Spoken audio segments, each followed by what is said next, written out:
প্রিয় শিক্ষার্থী, তোমরা কেমন আছো? আশা করি তোমরা বাসায় সুস্থ আছো, ভালো আছো। তোমরা জানো যে পুরো পৃথিবী আজকে যে কোভিড-19 আক্রান্ত, আমরা বাংলাদেশ তথা পুরো বিশ্ব কঠিন সময় পার করছি। এই অবস্থায় আমাদের দেশ একটা বিপর্যয়ের মধ্যে অতিবাহিত হচ্ছে। আমাদের শিক্ষা ব্যবস্থা তার মধ্যেও এই বিপর্যয়ের বাহিরে না। এই আলোকে আমরা যে বগুড়া মহিলা কলেজ থেকে আমি মোহাম্মদ জহুরুল ইসলাম, প্রভাষক সমাজবিজ্ঞান, অনলাইন ক্লাসের ধারাবাহিকতায় তোমাদেরকে সুস্বাগতম।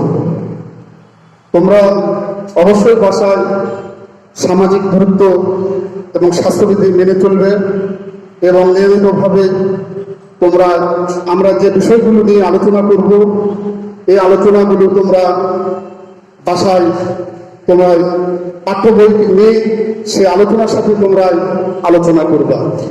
তাহলে তোমাদের এই অনলাইনের ক্লাসগুলো বুঝতে সুবিধা হবে। আমরা কিভাবে ক্লাস নিলাম, এই ক্লাসের বক্তব্য তোমরা যদি মনোযোগ দিয়ে শ্রবণ করো বা শোনো, তাহলে তোমাদের এই পাঠ্য বইকে নিয়ে পরবর্তী ক্লাসগুলো নিয়ে বুঝতে সুবিধা হবে। আজকে আমরা যে বিষয় নিয়ে আলোচনা করব সেটি হচ্ছে জ্ঞাতি সম্পর্ক। তোমরা জানো যে আমাদের সমাজবিজ্ঞানের জ্ঞাতি সম্পর্কটা সমাজবিজ্ঞান প্রথম পত্রের যে পঞ্চম অধ্যায় রয়েছে, সে পঞ্চম অধ্যায়ের সামাজিক প্রতিষ্ঠান, এই সামাজিক প্রতিষ্ঠানের মধ্যে এই যে প্রত্যয়টি বহুল আলোচিত এবং সমাজবিজ্ঞানের একটি গুরুত্বপূর্ণ উপাদান হচ্ছে জ্ঞাতি সম্পর্ক।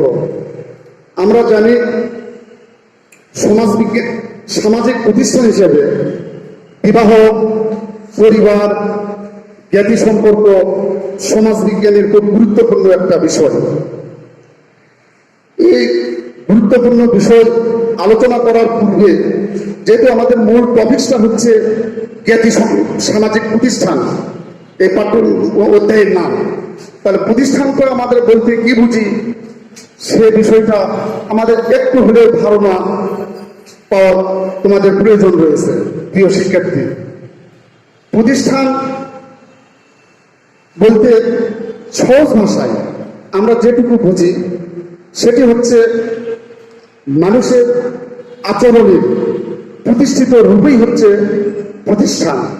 আর এই প্রতিষ্ঠানটা হচ্ছে আমরা মানুষ নিজেরা এই সমাজে বসবাস করতে নিজেদের প্রয়োজনেই কিন্তু হচ্ছে আমরা এই প্রতিষ্ঠান গড়ে তুলি।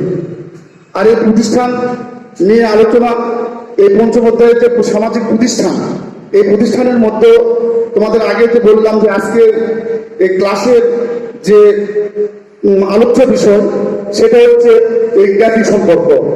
তাহলে জ্ঞাতি সম্পর্ক আলোচনা করতে গিয়ে আমাদের প্রথমেই জানতে হবে যে জ্ঞাতি সম্পর্কটা হচ্ছে কি। তাহলে এখানে জ্ঞাতি সম্পর্ক বলতে যেটুকু বুঝি, তাহলে এই সমাজবিজ্ঞানী সামাজিক সংগঠনের মূল প্রতিপাদ্য বিষয় হচ্ছে জ্ঞাতি সম্পর্ক। তাহলে কি বললাম, এই যে সামাজিক সংগঠন, আমাদের এই সমাজের মধ্যে যে এই যে সামাজিক সংগঠনগুলো রয়েছে তার মধ্যে কিন্তু হচ্ছে জ্ঞাতি সম্পর্কটা খুবই হচ্ছে অত্যন্ত একটা গুরুত্বপূর্ণ বিষয় বা উপাদান এই সমাজবিজ্ঞানে। তাহলে জ্ঞাতি সম্পর্ক বলতে এখানে যে বিষয়টি আলোচনা করা হয়েছে বা আমরা যে বিষয়টি বলবো, তোমরা অবশ্যই এটা মনোযোগ দিয়ে শুনবা এবং তোমাদের পাঠ্যসূচির সাথে তোমরা এটা মিল করে দেখবা। তাহলে জ্ঞাতি সম্পর্ক বলতে সাধারণত যেটা বুঝি, জ্ঞাতি ইংরেজি শব্দ তোমার হচ্ছে তিন। এই তিন শব্দের অর্থ হচ্ছে জ্ঞাতি। তাহলে আমরা কি বললাম, ইংরেজি শব্দ হচ্ছে কিন, তাহলে কিন শব্দের অর্থ হচ্ছে আমরা পেলাম হচ্ছে এখানে জ্ঞাতি। আর কিনশিপ এর সাথে যদি আমরা শিপ যোগ করি, শিপ, তাহলে পুরো শব্দটা হলো হচ্ছে কিনশিপ। তাহলে কিনশিপ শব্দের অর্থ হচ্ছে আত্মীয় সম্পর্ক বা জ্ঞাতি সম্পর্ক।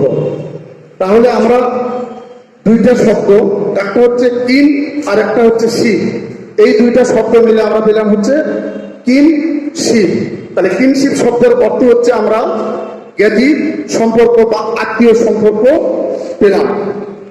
তাহলে আমরা এই যে ইংরেজি শব্দটা কিনশিপ, এই কিনশিপ অর্থ হচ্ছে জ্ঞাতি সম্পর্ক, আর জ্ঞাতি শব্দ সম্পর্ক অর্থ আমরা আত্মীয় সম্পর্ক বা রক্তের সম্পর্ককে আমরা হচ্ছে বুঝিয়ে থাকি।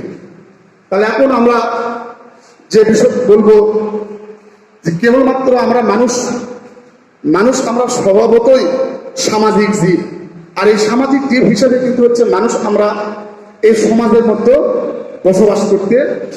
বসবাস করি। আর এই সমাজ ব্যবস্থার ভিতর আমরা মানুষ বসবাস করতে গিয়ে আমরা প্রতিনিয়ত নানাবিধ সম্পর্কের মধ্য দিয়ে কিন্তু হচ্ছে আমরা অতিবাহিত হই। এই সমাজের মধ্যে আমরা ব্যক্তির সাথে ব্যক্তির, মানুষের সাথে মানুষের আমরা যে সম্পর্কের সাথে আমরা জড়িয়ে পড়ি, এর মধ্য দিয়েই কিন্তু হচ্ছে আমরা জ্ঞাতি সম্পর্ক বা আত্মীয় সম্পর্কের মধ্যে কিন্তু হচ্ছে আবদ্ধ হই। আমরা এই সমাজের মধ্যে বসবাস করতে গিয়ে যে মানুষের যে সম্পর্কের মধ্যে আমরা যে আবদ্ধ হয়ে থাকি, দেখো আমরা কেবল এই বৈবাহিক সূত্রে আবদ্ধ হয়ে থাকি, রক্তের সম্পর্কে আমরা আবদ্ধ হই, বা বন্ধুদের সম্পর্কে আমরা কিন্তু হচ্ছে আবদ্ধ হয়ে থাকি। এগুলো সম্পর্কের মধ্য দিয়েই কিন্তু হচ্ছে আমরা এই সমাজের মধ্যে একে অপরের সাথে কিন্তু একটা সম্পর্ক মধ্য দিয়ে কিন্তু হচ্ছে বসবাস করে থাকি। তাহলে এখানে জ্ঞাতি সম্পর্ক যে বিষয়টা এখানে বলা হয়েছে, দেখো মানুষের সাথে বা ব্যক্তির সাথে ব্যক্তির যে সম্পর্ক গড়ে ওঠে, এটা একটা কিন্তু হচ্ছে একটা জ্ঞাতি সম্পর্ক। তাহলে আমরা কি বুঝলাম যে ব্যক্তির সাথে ব্যক্তির যে সম্পর্কটা কিন্তু হচ্ছে গড়ে ওঠে, এটাকে আমরা কিন্তু হচ্ছে জ্ঞাতি সম্পর্ক হিসেবে কিন্তু হচ্ছে আমরা ধরে নিই। তাহলে প্রিয় শিক্ষার্থী, যে কনসেপ্ট অফ কিংশিপ, যে জ্ঞাতি সম্পর্কের যে ধারণা, সে ধারণাটা কি তোমরা একটু হলেও বুঝতে পেরেছো আমি মনে করব, কারণ খুব সহজ বিষয়টা। এখানে তোমরা মনে করছো যে জ্ঞাতি আবার কি, অনেকেই প্রশ্ন করলে তোমরা বলতে পারো না যে জ্ঞাতিটা কি। তাহলে আমরা দেখো এই কিংশিপের বা জ্ঞাতি সম্পর্কের ধারণা থেকে আমরা স্পষ্ট একটি ধারণায় উপনীত হলাম যে জ্ঞাতিটা বলতে আমাদের রক্তের সম্পর্ক বা আত্মীয় সম্পর্ককে আমরা বুঝে থাকি। এই আমাদের হচ্ছে আলোচনা যেটা জ্ঞাতি সম্পর্কে ধারণাটা হচ্ছে আমরা এখানে পেলাম। আমরা এখন আসি জ্ঞাতি সম্পর্কের সংজ্ঞা। যদি আমরা দুই একটা নৃবিজ্ঞানী বা সমাজবিজ্ঞানীদের জ্ঞাতি সম্পর্ক সংজ্ঞা নিয়ে যদি হচ্ছে আমরা আলোচনা করে থাকি, তাহলে আমরা বিষয়টা কিন্তু হচ্ছে আরো ক্লিয়ার হব। তাহলে এখন আমরা যে একটা সমাজবিজ্ঞানী, এখানে তোমার ইংরেজ আমেরিকান নৃবিজ্ঞানী, এখানে হচ্ছে রবিন ফক্স, এই আমেরিকান নৃবিজ্ঞানী রবিন ফক্স জ্ঞাতি সম্পর্কে তার ভাষায় যে কথাটা বলেছেন যে জ্ঞাতি সম্পর্ক বলতে কেবল আত্মীয় স্বজন বা জ্ঞাতি জনের মধ্যকার সম্পর্ককেই বোঝায়। তাহলে দেখো এই সংজ্ঞাটা যদি আমরা আলোচনা করি বা একটা ব্যাখ্যা করি, তাহলে আমরা বুঝতে পারবো এই রবিন ফক্সের সংজ্ঞায় তিনি কি বলেছেন যে জ্ঞাতি সম্পর্ক কেবল তোমার আত্মীয় স্বজন বা জ্ঞাতিজনের মধ্যকার সম্পর্ককে বোঝায়। তাহলে এই যে আমরা এই জ্ঞাতি সম্পর্কের যে আমরা ধারণা সম্পর্কে যখন আলোচনা করলাম, তখন কিন্তু আমরা বিষয়টা আগেই বলে এসেছি যে মানুষের সাথে মানুষের বা ব্যক্তির সাথে ব্যক্তির যে সম্পর্কটা গড়ে ওঠে তাকে আমরা হচ্ছে জ্ঞাতি সম্পর্ক বলে থাকি। রবিন ফক্স সে সংজ্ঞাটার মধ্য দিয়ে কিন্তু হচ্ছে তার ভাষায় তিনি প্রকাশ করেছেন যে আত্মীয় স্বজন বা জ্ঞাতিজনের মধ্যকার সম্পর্কটাকেই জ্ঞাতি সম্পর্ক বলেছেন। কিন্তু তাহলে আমরা এই সমাজের মানুষ বসবাস করতে গিয়ে এই যে জ্ঞাতিজন বা তোমার হচ্ছে আত্মীয়জনের মধ্যকার একটা কিন্তু হচ্ছে সম্পর্ক গড়ে ওঠে। এরপরে আমরা আরেকটি সমাজবিজ্ঞানী সঙ্গে আমরা আলোচনা করব। তোমার হচ্ছে ইংরেজ সমাজবিজ্ঞানী হচ্ছে রিভার্স ইংরেজ নৃবিজ্ঞানী রিভার্স। তিনি কিংশিপ অ্যান্ড সোশ্যাল অর্গানাইজেশন গ্রন্থে তার একটা উল্লেখযোগ্য গ্রন্থ কিংশিপ অ্যান্ড সোশ্যাল অর্গানাইজেশন গ্রন্থে এই রিভার্স জ্ঞাতি সম্পর্কে যে কথাটা তিনি ধারণা দিয়েছেন, তিনি বলেছেন যে জৈবিক বন্ধনের সামাজিক স্বীকৃতি জ্ঞাতি সম্পর্ক। তাহলে রিভার্স যে কথাটা বলেছেন, কি বলেছেন যে জৈবিক বন্ধনের স্বীকৃতি হলো জ্ঞাতি সম্পর্ক। তাহলে আমরা যদি এই রিভার্সের সংখ্যা নিয়ে একটু ব্যাখ্যা করি, তাহলে আমরা জ্ঞাতি সম্পর্কে আরো একটু ভালোভাবে তোমরা বুঝতে পারবে। তাহলে রিভার্স তাহলে যে কথাটা বলেছেন কি যে জৈবিক বন্ধনে সামাজিক স্বীকৃতি হচ্ছে জ্ঞাতি সম্পর্ক। তাহলে এই যে জৈবিক বন্ধন, তাহলে এই জৈবিক বন্ধনটা আমাদের মধ্যে কিভাবে গড়ে ওঠে, আগে এই কথাটা আমাদেরকে বুঝতে হবে। দেখো, আমরা এই সমাজে বসবাস করতে গিয়ে যে মানুষ, যে আমরা যে পরিবার গঠন করি, পরিবার গঠন করতে গেলে আমাদের কিন্তু হচ্ছে পরিবারের গঠনের পূর্ব শর্ত হচ্ছে কিন্তু হচ্ছে বিবাহ।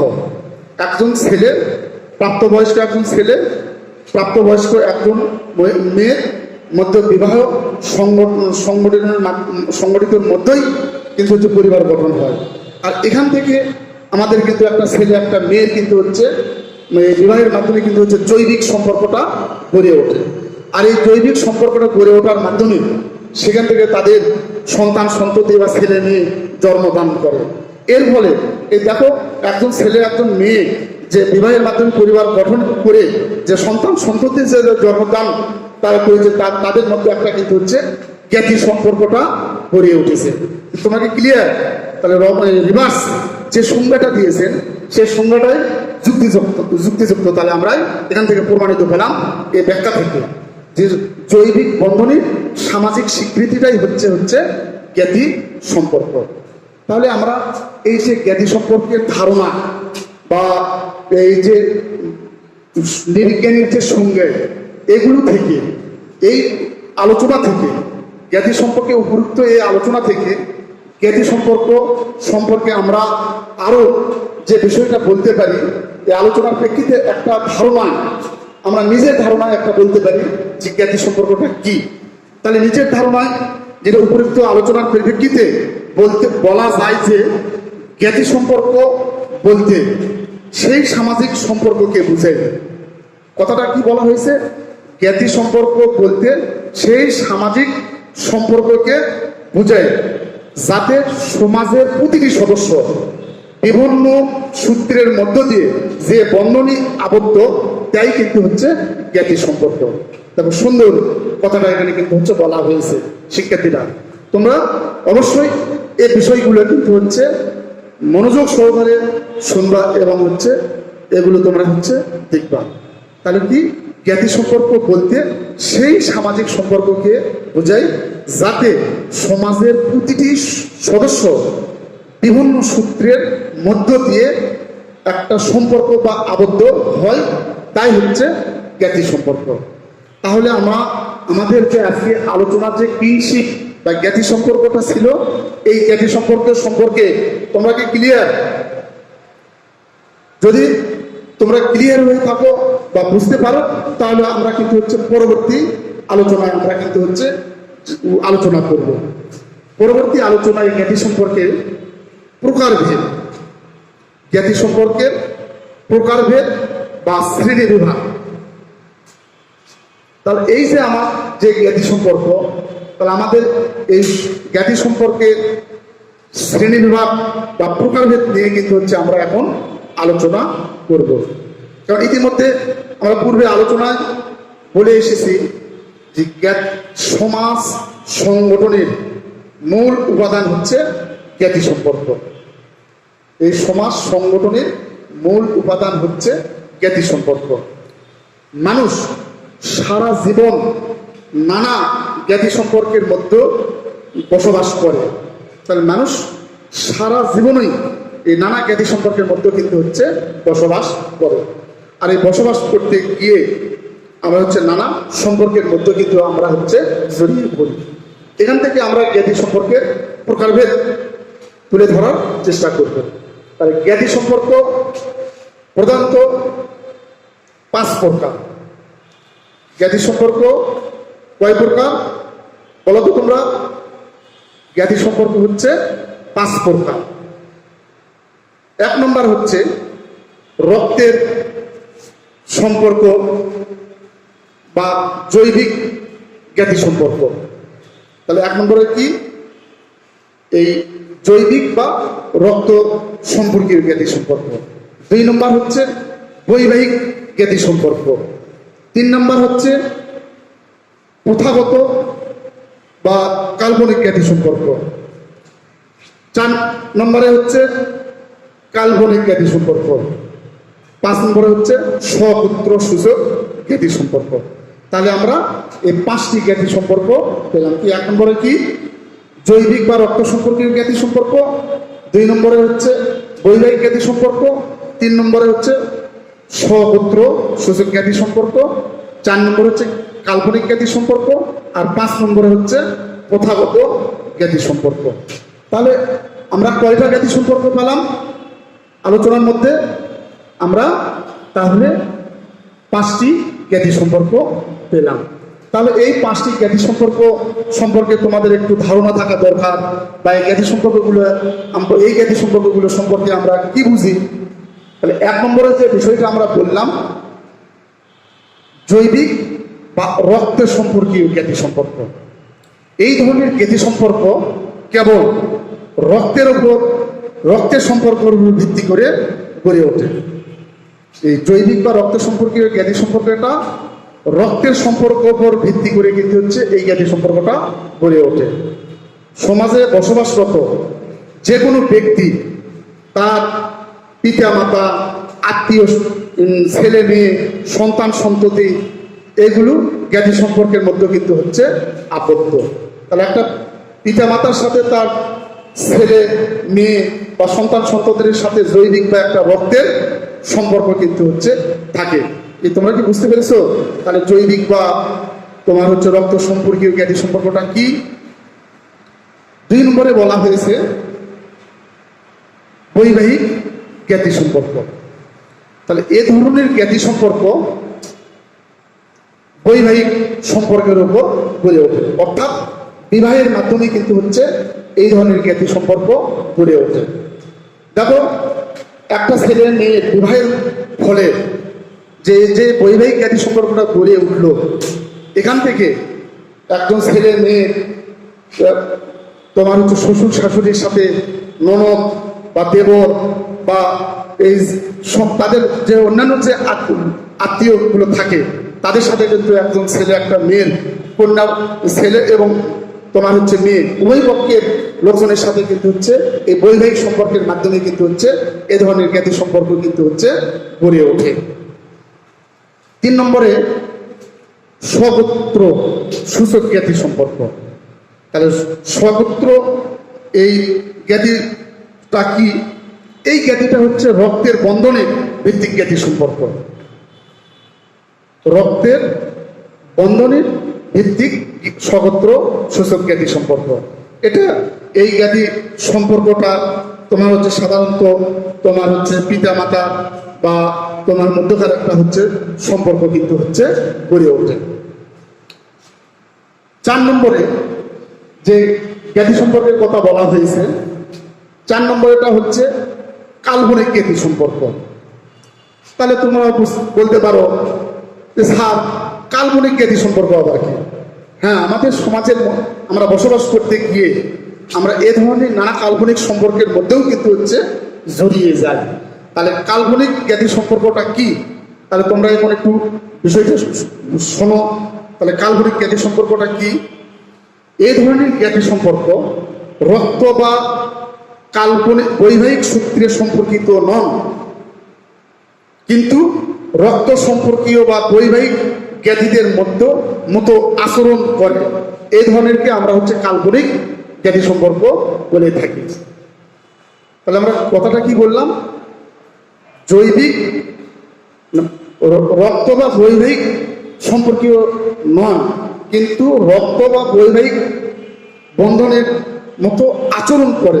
এই ধরনের জ্ঞাতি কিন্তু আমাদের সমাজের মধ্যে কিন্তু হচ্ছে গড়ে ওঠে কাল্পনিকভাবে। এ ধরনের জ্ঞাতি সম্পর্ক সাধারণত পাতানো বা ধর্ম জ্ঞাতি সম্পর্কের মতো কিন্তু হচ্ছে গড়ে ওঠে। আমাদের সমাজে অনেকেই কিন্তু দেখো পাতানো সম্পর্ক, ছেলে মেয়ে, যে মেয়ে মেয়ে একসাথে চলাফেরা করতে গিয়ে তাদের মধ্যে একটা যে সম্পর্ক গড়ে ওঠে, বন্ধুত্ব বা বান্ধবী, এটা কিন্তু একটা কাল্পনিকভাবেই কিন্তু আমাদের মধ্যে কিন্তু হচ্ছে গড়ে ওঠে। আবার ধর্ম থেকে আমরা অনেক সময় আমাদের সমাজে আমরা লক্ষ্য করে থাকি, এই যে ধর্ম বাবা বা ধর্ম মা বা ধর্ম মামা, এরকম কিন্তু হচ্ছে আমাদের সমাজের মধ্যে কিন্তু হচ্ছে পাতানো বা লক্ষ্য করে থাকি। কাল্পনিক সম্পর্কটা কিন্তু হচ্ছে গড়ে ওঠে। আর একটা 5 নম্বরে যে জ্ঞাতি সম্পর্কটা, সেটা হচ্ছে প্রথাগত জ্ঞাতি সম্পর্ক। কি? প্রথাগত জ্ঞাতি সম্পর্ক। তাহলে এই ধরনের এই জ্ঞাতি সম্পর্ক স্থানীয় প্রথাগত সূত্রে কাউকে আত্মীয় করে নেওয়ার সম্পর্ককে বা বন্ধনকে আমরা হচ্ছে প্রথাগত আত্মীয় বলে থাকি। কি? তোমার স্থানীয় প্রথাগত সূত্রে কাউকে আত্মীয় করে নেওয়া তোমার হচ্ছে বন্ধনটাকেই এই প্রথাগত আত্মীয় বলা হয়ে থাকে। যেমন আমরা একই পাড়ার বাবা চাচা বয়সী মানুষদেরকে আমরা কিন্তু হচ্ছে চাচা বলে সম্বোধন করে থাকি, বা মামার বয়সী লোকজনদেরকে আমরা কিন্তু হচ্ছে অনেক সময় মামা বলে সম্বোধন করে থাকি। তাহলে এই আমাদের হচ্ছে জ্ঞাতি সম্পর্কের শ্রেণীবিভাগ বা জ্ঞাতি সম্পর্কের প্রকারভেদ। তোমরা কি বুঝতে পেরেছো যে আমরা যে এই জ্ঞাতি সম্পর্ক যে 5টি প্রকারভেদ নিয়ে আলোচনা করলাম?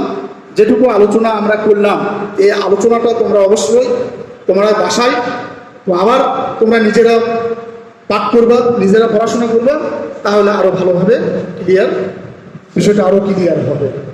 এরপরে এই যে জ্ঞাতি সম্পর্কে যে প্রকারভেদ থেকে আরেকটা জিনিস তোমাদের জ্ঞাতার্থে জানাই। অনেক সময় পরীক্ষায় MCQ প্রশ্ন বা জ্ঞানমূলক প্রশ্ন আসতে পারে যে লুইস হেনরি মর্গান একজন নৃবিজ্ঞানী, এই লুইস হেনরি মর্গান এই জ্ঞাতি সম্পর্কের রীতিকে আবার কিন্তু 2 ভাগে ভাগ করেছে। তাহলে কি দেখো, লুইস হেনরি মর্গান এই জ্ঞাতি সম্পর্কের যে রীতিটা রয়েছে, এই রীতিকে আবার কিন্তু হচ্ছে 2 ভাগে এখানে কিন্তু হচ্ছে ভাগ করেছে। একটা হচ্ছে শ্রেণীমূলক জ্ঞাতি সম্পর্ক, আর একটা কিন্তু হচ্ছে বর্ণনামূলক জ্ঞাতি সম্পর্ক। তাহলে আজকের এই আলোচনায় যে বিষয় নিয়ে আলোচনা করলাম, বলতো আমাদের আজকের আলোচনার বিষয় কি ছিল? হ্যাঁ, আজকে আমাদের আলোচনার বিষয় ছিল জ্ঞাতি সম্পর্ক। তাহলে আমরা যে জ্ঞাতি সম্পর্কের ধারণা, জ্ঞাতি সম্পর্কের সংজ্ঞা বা জ্ঞাতি সম্পর্কের প্রকারভেদ নিয়ে আলোচনা করলাম, এটা কি তোমরা ক্লিয়ার? তোমরা কি বুঝতে পেরেছো? হ্যাঁ, তোমরা যদি বুঝে না থাকো, তোমরা আবার এই বিষয়টা নিয়ে তোমরা নিজেরা বা তোমাদের বান্ধবীর মধ্যে আলোচনা করবা, আবার ভালোভাবে তোমরা আরো বুঝতে পারবা। আজকে যে আলোচনাটুকু করলাম, এই আলোচনাটুকু তোমরা আবার আমি বলতেছি তোমরা বাসায় ভালোভাবে করবা। ধন্যবাদ। আজকের এই ক্লাসে তোমাদের পক্ষ থেকে যে আলোচনা করলাম, তোমাদেরকে আবারও আমি স্বাগতম জানাই যে তোমরা বাসায় সুস্থ থাকো, সুন্দরভাবে থাকো, সামাজিক গুরুত্ব মেনটেন করে চলো। ধন্যবাদ।